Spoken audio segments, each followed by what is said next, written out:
De retour en direct des Sables d'Olonne pour suivre le départ de la 7e édition du Vendée Globe en plateau avec nous Jean-Louis Parent, le directeur de l'Institut Sport Océan Sables d'Olonne, et Morgan Lagravière, champion de France de course au large en solitaire. On retourne très vite dans le chenal des Sables d'Olonne avec Dominique Vavre qui est l'avant-dernier bateau puisqu'il y aura ensuite Armel Lecléache. La foule évidemment sur le chenal depuis 6 heures ce matin. Certains même tout à l'heure, Alex Lanos nous le disait, ont dormi au bord du chenal pour être aux premières loges. Dominique Vavre, c'est donc le doyen de la course, 57 ans, mais c'est l'une des plus grandes expériences de course large. Il a, on le disait tout à l'heure avec Pierre-François, il prend le départ de son 10e tour du monde. C'est hallucinant. Il a parcouru plus de 700 000 km sur toutes les mers du globe, 700 000 km. Je ne sais pas si vous prenez conscience de ce que ça représente. C'est incroyable. C'est quoi, 15 tours du... Ouais, c'est ça. Il y a 44 000 km pour un tour du monde. 24 000 en nautique en tout. Ouais, donc Dominique Vavre, il fait vraiment partie de la génération... c'est effectivement le doyen de la course, mais des gens qui ont finalement cette culture un petit peu de l'hauturier, vraiment du large. C'est un petit peu moins un compétiteur finalement que certains autres, mais voilà, il a l'expérience, il a ses 1000 au compteur quelque part qui font de lui quelqu'un finalement de redoutable et encore plus sur le long terme, quoi. Malheureusement pour lui, il avait abandonné lors du dernier Vendée Globe, on s'en souvient, contraint à l'abandon pour une avarie de qui il avait terminé 5e en 2000-2001. Il a été devenu à l'époque le premier navigateur suisse à boucler un tour du monde en solitaire sans escale, et il avait terminé au pied du podium derrière Ryu Lecam et Golding. Dominique Vavre qui s'apprête à en terminer avec le chenal, où a priori la pluie s'est calmée. Alors, je ne voudrais pas dire de bêtises, mais a priori ça a l'air d'être un peu plus calme que tout à l'heure. Sa compagne Michel Paré doit être sur le bateau avec lui. Dominique Vavre, c'est la préparatrice du bateau, et quand il court en double, en général, c'est toujours avec elle. C'est son équipière, qui est une skipper à part entière et qui a fait beaucoup de courses avec Dominique. Jacques Vabre, la Barcelona, etc. C'est la préparatrice du bateau. C'est le même bateau qu'il avait il y a 4 ans, le Temnos 2, c'est ça? Effectivement, il a un petit peu réoptimisé, notamment au niveau de l'architecture du roof. Donc le roof, c'est l'espace, c'est l'habitacle un petit peu extérieur du marin, là où il va vraiment s'abriter et se protéger de l'extérieur.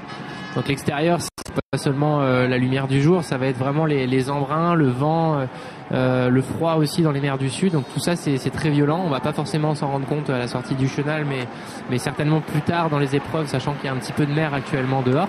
Donc voilà, il a réoptimisé, vraiment rehaussé. On pourra l'observer, on va pouvoir l'observer dans pas longtemps sur l'image. Il a supprimé par exemple les barres à roues. C'est un détail, ce sont les grandes barres en forme de roue, effectivement, et qui par des barres franches, qui fait qu'il a plus de place maintenant derrière pour ça libère de la place. C'est un système de pilotage différent qui revient finalement au même, mais c'est surtout que ça allège énormément le bateau. Supprimer des barres à roues pour mettre des barres franches, c'est environ 300 kg de poids gagné. Donc voilà, ça simplifie un petit peu sa machine, ça lui ouvre un petit peu le cockpit, cet habitacle, et ça va forcément dans le bon sens. Alors Armel Lecléache sur l'un des grands favoris de la course, qui a été le dernier à quitter les pontons et qui lui est sur le bateau de Michel Desjoyaux, mais le 2010, c'est ça, Michel Desjoyaux a eu tellement de bateaux sur la course, et je lui demandais il y a 3 jours son pronostic, et il n'a pas pris de risque, il a mis ses 3 bateaux en tête de liste. Donc voilà, c'est pour dire aussi la qualité de développement des bateaux de chez Michel Desjoyaux, de chez Mer Agitée notamment. C'est son écurie de course, et donc Armel en fait aussi partie. Donc il a le dernier né de cette génération de bateaux, le même que François Gabard qui a le bateau massif, qui sont des bateaux très rapides, très légers, mais qui malheureusement tapent beaucoup et mouillent beaucoup. Donc c'est un petit peu le prix à payer pour la performance. C'est un des marins les plus doués de cette génération, Armel Lecléache, clairement. Effectivement, je parlais de ces différences entre marins tout à l'heure, et Armel ferait vraiment comme Jérémy un petit peu partie des gens qui vont pour la gagne et pour rien d'autre. L'aventure, c'est un petit peu accessoire chez eux, et forcément ils la vivront aussi, mais c'est des gens qui se laisseront pas marcher dessus, et que je pense que s'ils se retrouvent dans des positions pas forcément évidentes, ils attaqueront jusqu'à reprendre la tête de course. Jean-Louis? Oui, c'est quelqu'un qui lâche rien, Son surnom à la Figaro, c'était le Chacal. Il a gagné 2 fois la Figaro. À 24 heures, il l'a remporté en devançant Alain Gauthier de 13 secondes, ce qui est pas mal. Voilà une arrivée vraiment mémorable. Au couteau tiré. Voilà. Au bout de 4 étapes. On est à bord d'Armel Lecléache. Oh là, c'est le chat qui arrive. Banque Populaire, toujours, qui va en terminer dans un instant avec le chenal à bord de son bateau. Pas mal de bouquins, dont un d'ailleurs qu'il avait emmené il y a 4 ans, qui est la trilogie du Seigneur des Anneaux. Il l'avait lu, il avait eu le temps de la lire. Il l'a ramené à nouveau à bord de son bateau. C'est un grand fan en tout cas de la série et de la Guerre des Étoiles aussi. Et ouais, du coup, pour revenir sur Armel, là, je suis surpris d'une chose, c'est que, comme je disais tout à l'heure, c'est quelqu'un qui va vraiment pour la course et qui s'était finalement optimisé la préparation au départ pour vraiment être concentré et entièrement consacré à l'épreuve. Et il avait décidé de dire au revoir à sa famille et à sa femme à l'hôtel. Et en fait, je me rends compte qu'elle est sur le bateau. A priori, il vient de serrer quelqu'un dans ses bras, donc j'imagine que c'est elle. Et voilà. Et puis juste pour rebondir aussi sur quelque chose d'autre, on a vu tout à l'heure Christopher Pratt qui est voilà, le skipper remplaçant, ce qui est la personne avec laquelle Armel a fait toutes les courses en double, qui est un très très bon marin, l'ancien skipper de DCNS notamment, qui est maintenant le bateau qu'il utilisait pour le film justement du tournage. Et en fait, Christopher Pratt était aussi avait tenu le rôle de remplaçant là sur cette course. Donc si jamais Armel avait été malade, blessé ou peu importe, Christopher était finalement sur le départ, était prêt à s'engager dans la course. C'est incroyable, il y a très peu d'équipes qui le font, 3-4 équipes qui avaient prévu ça. Ouais.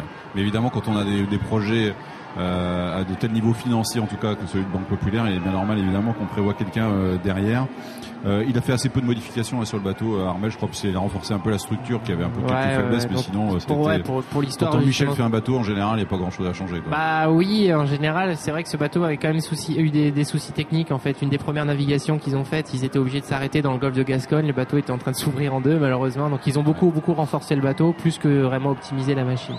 Il a vraiment été choisi par son sponsor, parce que quand Banque Populaire a cherché un sponsor pour le Vendée Globe, ils sont allés chercher Armel, sachant que c'était sans doute un des tout meilleurs. C'est vrai que Dauphin, il y a 4 ans, de Michel Desjoyaux, c'était pas une surprise, qu'on savait qu'il était très bon.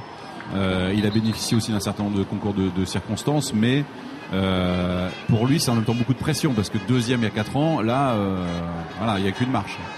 Effectivement, après c'est des gens qui ont tellement l'aspect de compétition, l'esprit de compétition dans l'âme qui finalement, je pense, sont entièrement disposés et dans l'état d'esprit pour pouvoir y arriver. Pression, quoi, en fait. Des gens qui arrivent à faire abstraction de la pression et encore plus sur 3 mâts de course, parce qu'on sait que même si jamais il va y avoir des phases, peut-être le départ ou d'autres phases qui seront peut-être ratées, sur 3 mâts de course, on peut vraiment se refaire, se retaper et puis revenir sur la tête de flotte s'il y a des erreurs, quoi. Vous êtes tout au bout, d'accord. Je suis tout au bout, au pied de la balise. On a réussi à me hisser dans un endroit pas très stratégique parce que je sais pas comment je vais en redescendre. Mais en tout cas, on est très bien placés, nous, ici. On voit très bien les bateaux. Et non, ça se vide pas malgré le froid et les quelques gouttes. Les gens attendent. Est-ce que ça a l'air de secouer un peu en mer pour les bateaux ou pas? Je trouve que ça va, mais bon. Vous voulez y aller? Non, pas du tout. Voilà, de loin, à terre, je trouve que ça va. Ça secoue un petit peu, mais moins qu'il y a 4 ans, j'ai l'impression. Bon, en tout cas, c'est toujours noir de monde. On l'a vu là sur l'image. Merci beaucoup, Alix, pour cette ambiance sur le ponton. Merci beaucoup. Et amusez-vous bien. Hein. Et merci, ouais, vous aussi. Voilà, Alix Lados qui doit pas être loin de cet endroit-là, d'après la description qu'elle nous en a faite, puisque il y a qui le tour.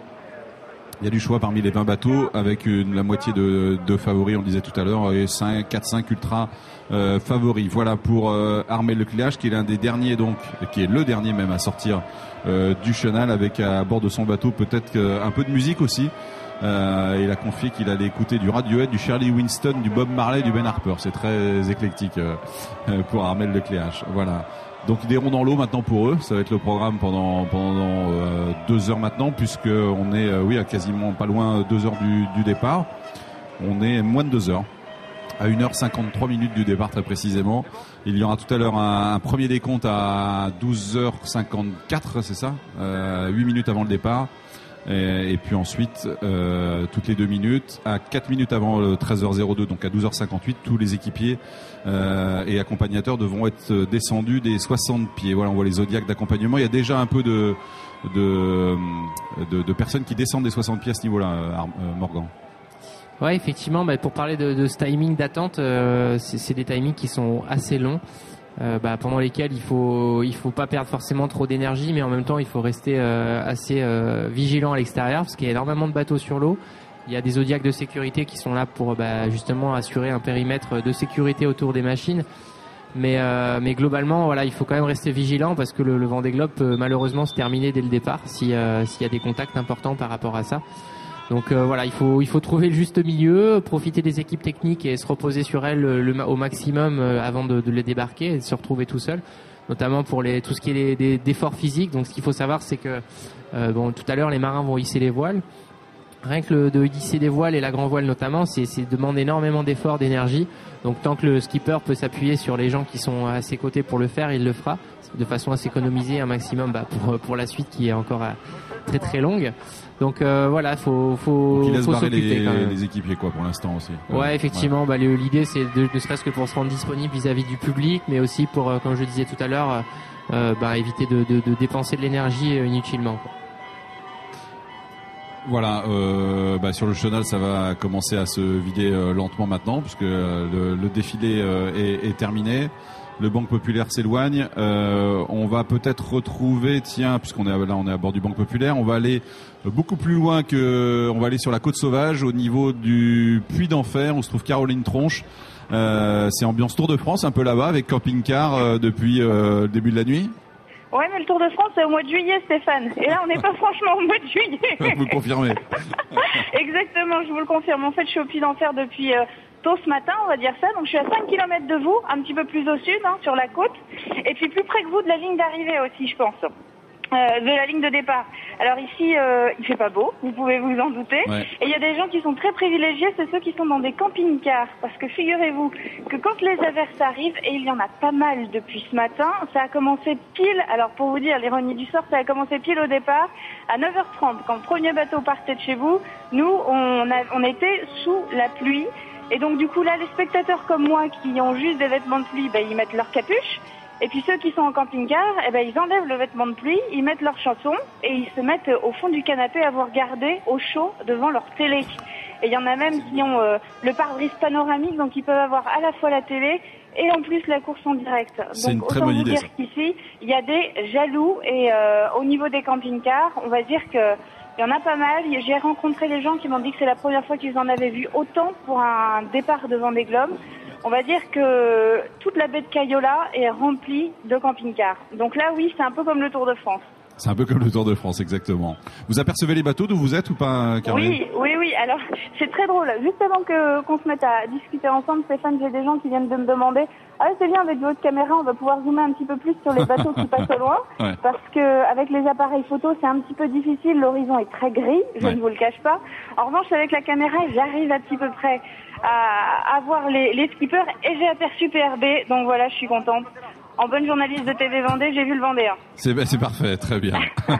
Donc ça y est, ils sont tous sortis en tout cas maintenant du chenal et tous les bateaux accompagnateurs vont pouvoir les rejoindre. Merci beaucoup Caroline pour cette ambiance au parking du Puy d'Enfer. Merci. Je ne suis pas en arrêt maladie. Ouais, c'est ça. Couvrez-vous. Merci beaucoup. Merci beaucoup. Alors là, c'est la sécurité en mer. Je m'adresse au directeur de l'ISO. Faut effectivement faire des ronds dans l'eau, mais en même temps, il faut slalomer un peu entre les bateaux qui y a autour, quoi. C'est assez compliqué comme situation pour eux. Tout à fait.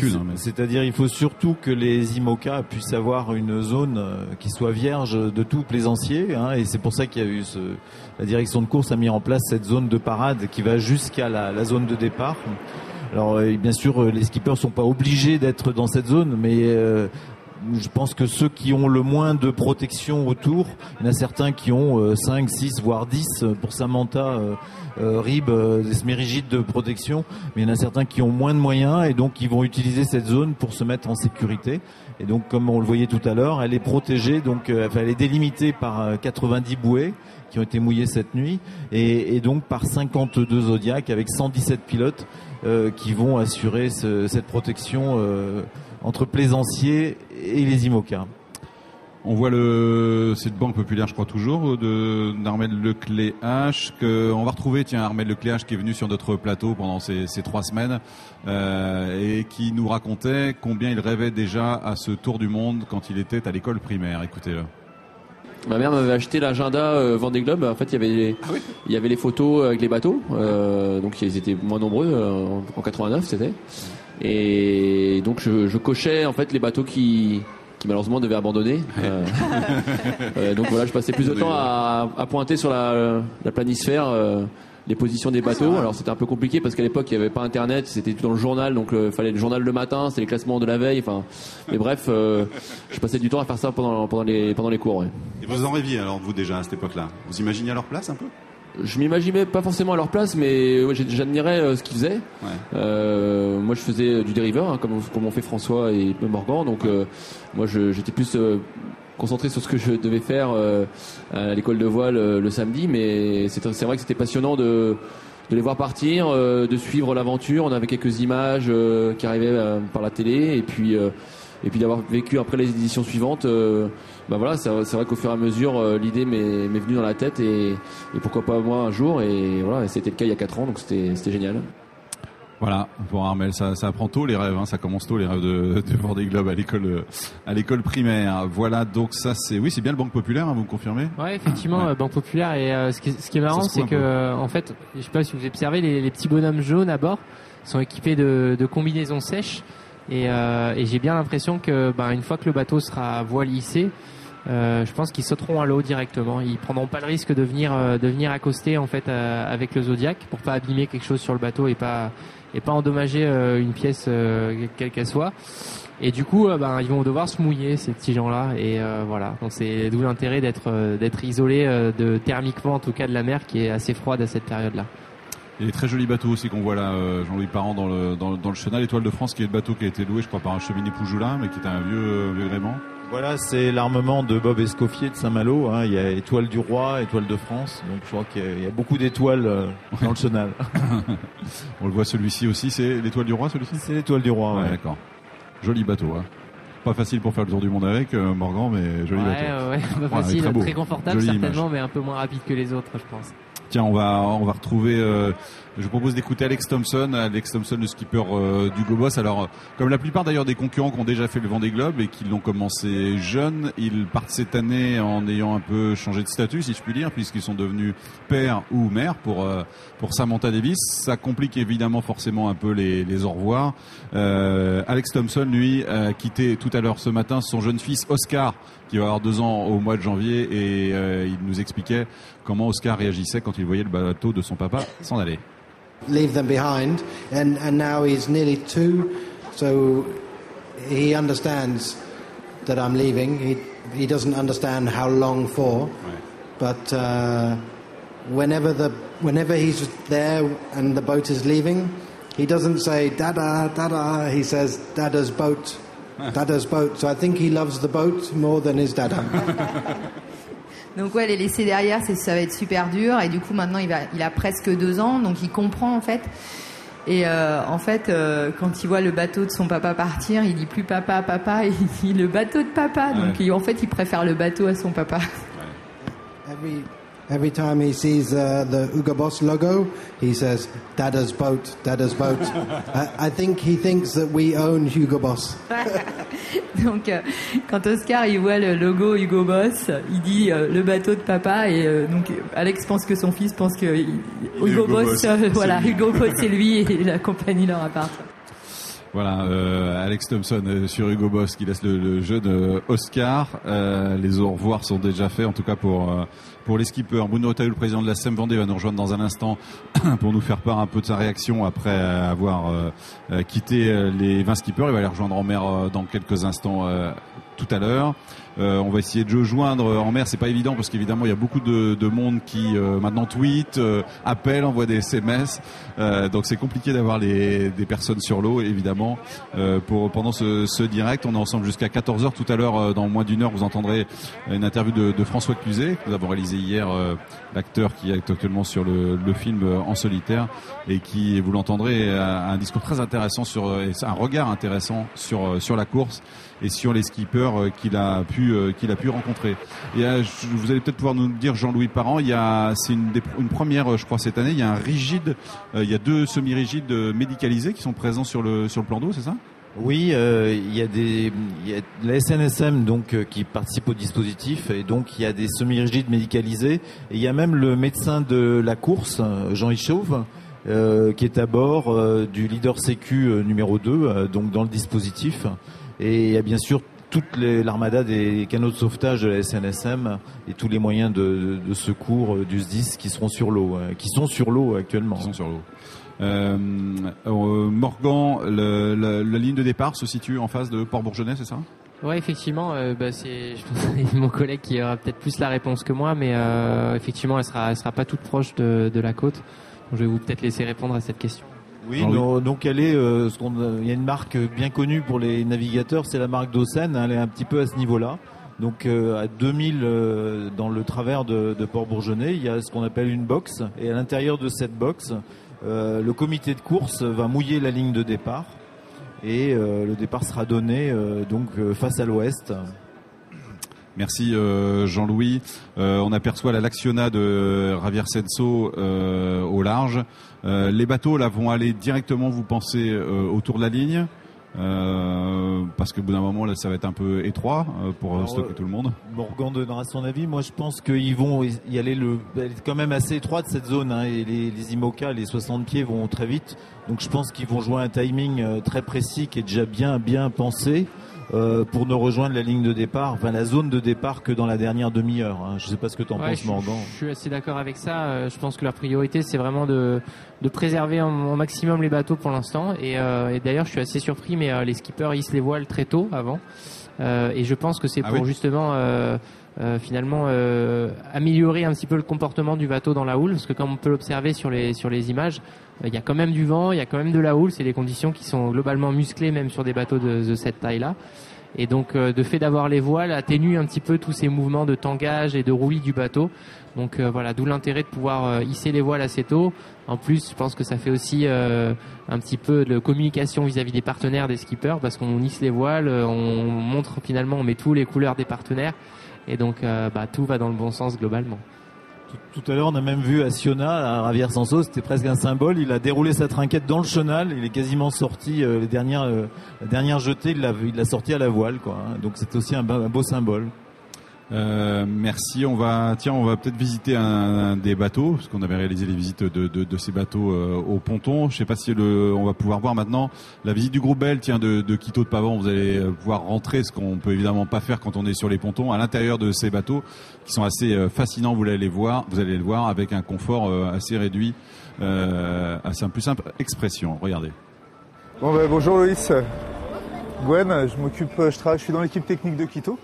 Donc je travaille avec lui pour préparer le bateau, tu vois. Puis je te propose de venir visiter, et puis t'hésites pas si tu as des questions que je te montre un petit peu comment il va vivre ces 3 mois de course. Allez, vas-y, monte. Alors, pour descendre, tu descends pas où tu veux, voilà. Tu vas voir, tu t'accroches sur les winches là. Voilà. Voilà, c'est une petite aide. Alors là, tu es sur la partie, c'est encore la partie extérieure du bateau, mais c'est le poste de manœuvre. C'est là où Quito va manœuvrer pendant 3 mois, va manœuvrer ses voiles. Alors tu mets une main là et une main à l'intérieur. Une main à l'extérieur là, une main à l'intérieur là, et tu vas voir, tu vas aller dans ce sens-là. Allez, vas-y. Voilà. Et tu respires bien, tu souffles, voilà, comme d'une salle de sport. Pas mal, hein?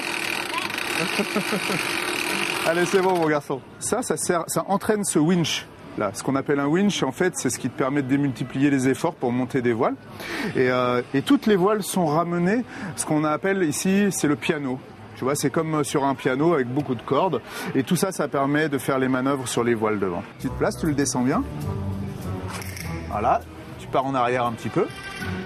Vas-y. Comme ça. Et voilà, tac. Alors, à ton avis, ça sert à quoi, ce siège? Se reposer.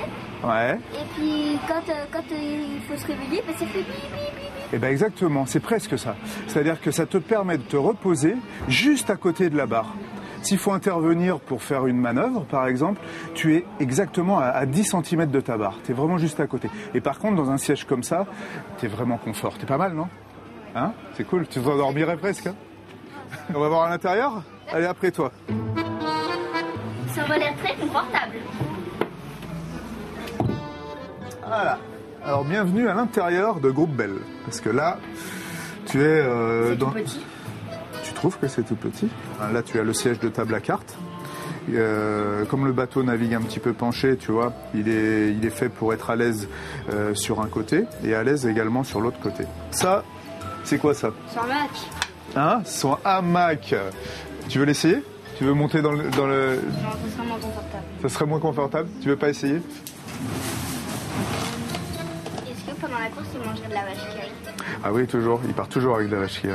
Il part toujours avec des produits comme ça, fromagés. Il adore ça. Ouais. Tu vois, Louis, c'est en fait, pour résumer un peu la visite qu'on a fait. Donc là, on est assis dans la soute à voile. C'est là où il va faire ses manœuvres. Il y a 3 endroits principaux, hein, soute à voile, la zone de vie, là où il va passer effectivement, comme tu disais tout à l'heure, beaucoup de temps pendant le Vendée Globe. Et puis, et ensuite, il y a le poste de manœuvre, le poste de barre qu'on a vu qui est à l'extérieur, qui est assez protégé quand même, aussi des vagues notamment, du vent un peu, et où il va faire toutes ses manœuvres de voile. Voilà, bah, t'as qu'à mettre tes 2 mains sur la barre. Ouais, bah, on dirait Quito maintenant, c'est bon, ça ressemble. Voilà la visite du 60 pieds PRB avec Quito de Pavant. Bruno Retailleau, le président de la SEM Vendée, nous a rejoint. Bonjour.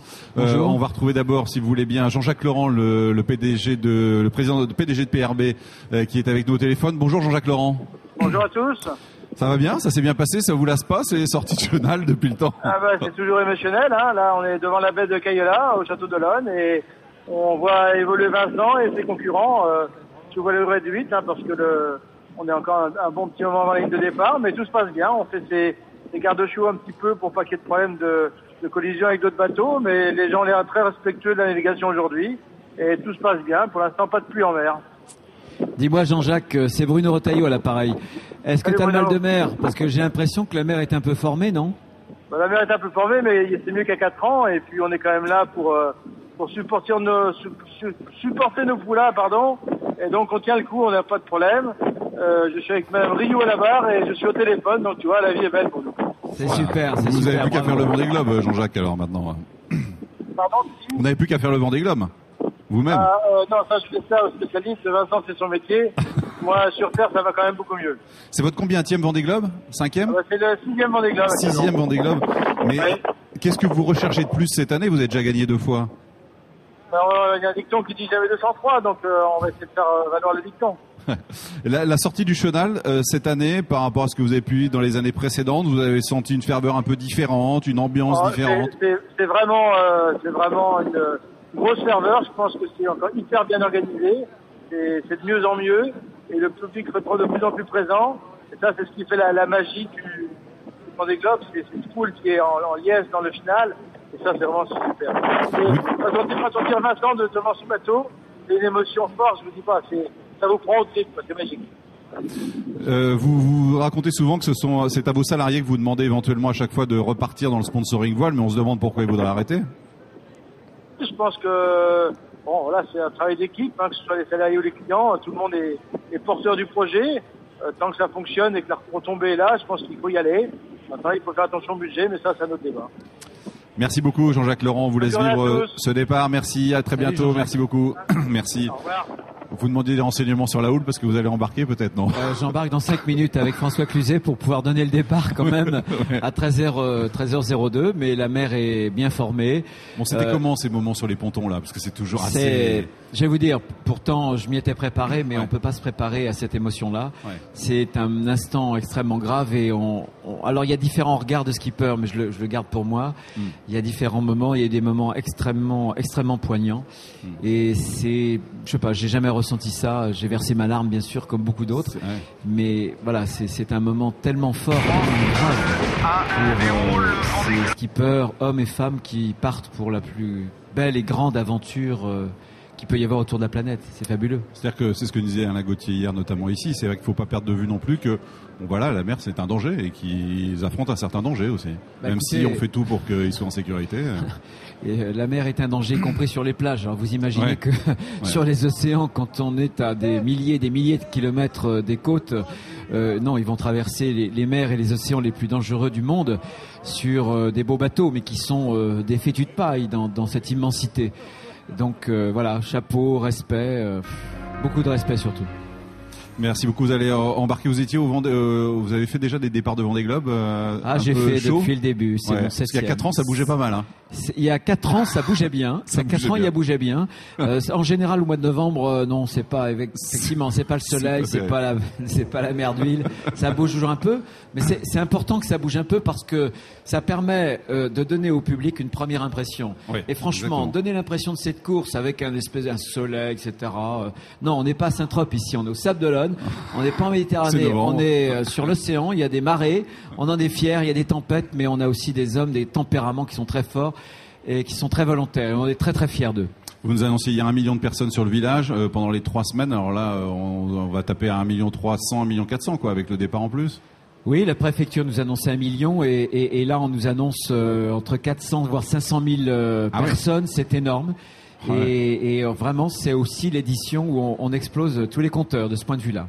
Bon, merci beaucoup. On espère aussi qu'on exposera les compteurs en temps de retour de bateaux. C'est-à-dire qu'il y ait le plus de bateaux possible qui reviennent évidemment au port et qui finissent ce tour, forcément. Oui, puisque en 2008, il y avait 30 bateaux qui sont partis. Il n'y en a que 11 qui sont arrivés. L'objectif, c'est de les ramener tous les 20.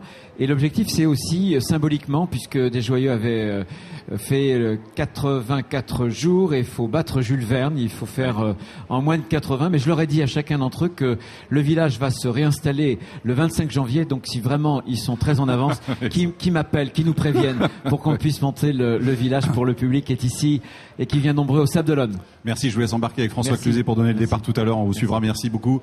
Bruno Retailleau, il doit être 11h30 à peu près, sans doute. On va plus disposer d'images maintenant pendant 1 heure de ce qui se passe en mer. On va les laisser rejoindre tranquillement les bateaux le large. On a cette vue du prieuré Saint-Nicolas, très belle d'ailleurs, on voit bien le chenal qui s'est évidemment vidé. On va rester ensemble, bien sûr, jusqu'à 14h. N'oubliez pas le départ en direct tout à l'heure à 13h02. Dans à peu près une demi-heure, vous pourrez entendre l'interview que nous avons réalisée de François Cluzet. En attendant, on va marquer une pause. À tout de suite.